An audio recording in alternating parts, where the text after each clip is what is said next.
Hi, my name is Bob Hill and I'm the president of the Church of Scientology Mission of Riverdale at 308 Broadview Avenue in Toronto. This is Sunday service number 61. And I thought I'd do something which I feel affects society today.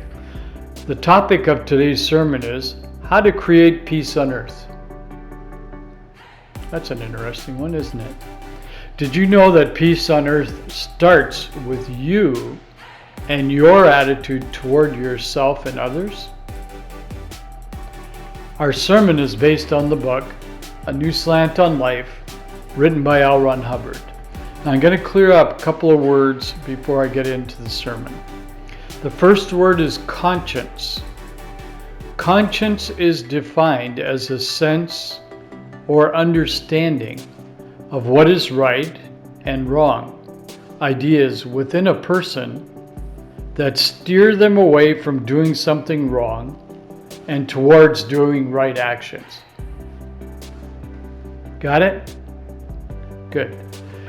The next definition is a techno-space society. This is a society which has advanced to the point of space travel and is technologically oriented, which is a society which uses scientific knowledge for practical purposes, computers, cell phones, and using gadgets for everything, which is kind of the society we find ourselves in today. So we'll start the sermon and keep those two definitions in mind. Uneasy lies the head that wears a guilty conscience. So if you have a guilty conscience, let's say you went out, you did something, and you just feel guilty about it because it was wrong according to your observation.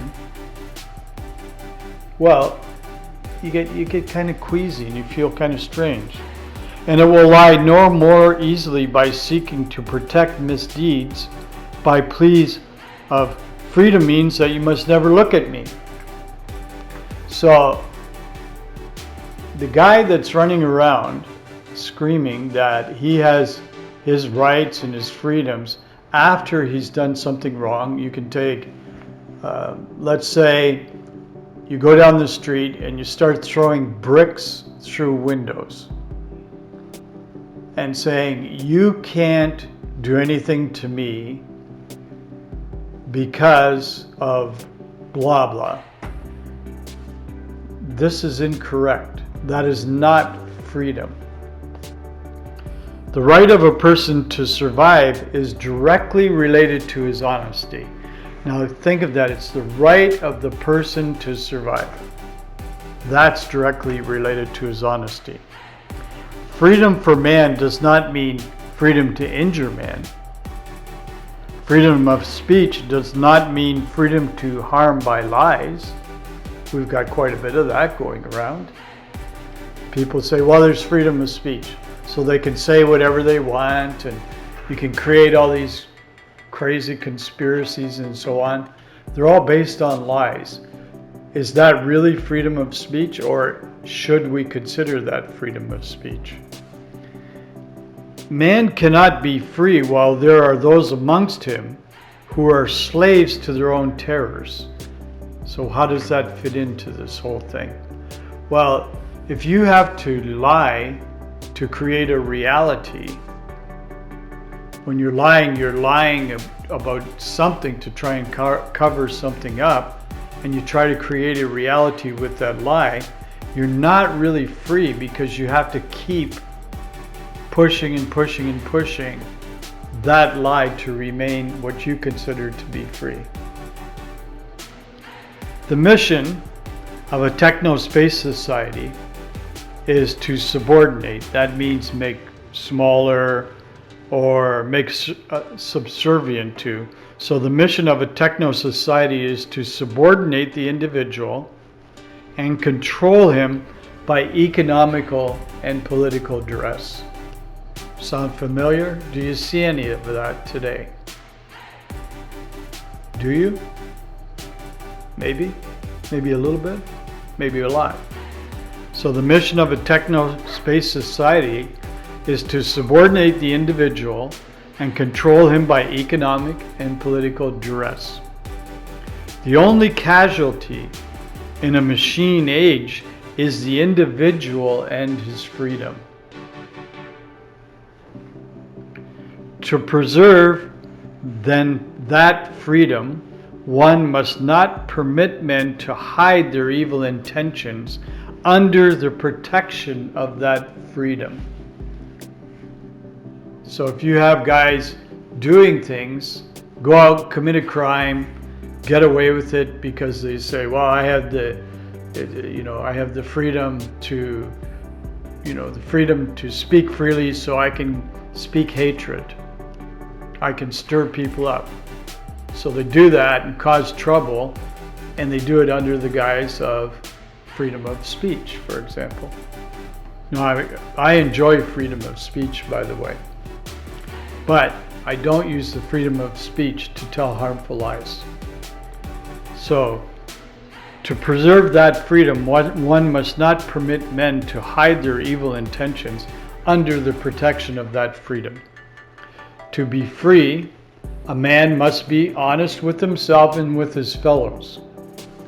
If a man uses his own honesty to protect the unmasking of dishonesty, then that man is an enemy of his own freedom. Does that make sense? So if you use your own honesty to protest the unmasking of dishonesty, then that man is an enemy of his own freedom. So you don't use the freedom to speak freely or to be honest, for example, to cover up dishonesty, because that makes you an enemy of your own freedom. We can stand in the sun only so long as we do not let the deeds of others bring the darkness. Freedom is for honest men. Individual liberty exists only for those who have the ability to be free. Today, in Scientology, we know the jailer, the person himself. Get it? So who's jailing you? It's you. It's you because of the things that you've done that may or may not have been good things that cause you to enslave yourself with dishonesty and lies. So, and we can restore the right to stand in the sun by eradicating the evil men do to themselves. Who would punish when he could salvage? Only a madman would break a wanted object when he could repair it, and we are not mad. The individual must not die in this machine age. Rights or no rights, the criminal and the madman must not triumph with their newfound tools of destruction. The least free person is the person who cannot reveal his own acts and who protests the revelation of the improper acts of others. On such people will be built a future political slavery where we all have numbers and are guilt unless we act. It is fascinating that blackmail and punishment are the keynote of all dark operations. Now ask yourself a question. Do you see, when you turn on the media, acts of blackmail and punishment going on in the environment, specifically in the political arena? The answer is obviously yes. Well, these are the keynote to all dark operations. What would happen if these two commodities, these two things, no longer existed? What would happen if all men were free enough to speak? Then, and only then, would you have freedom. And I'll wrap it up with this.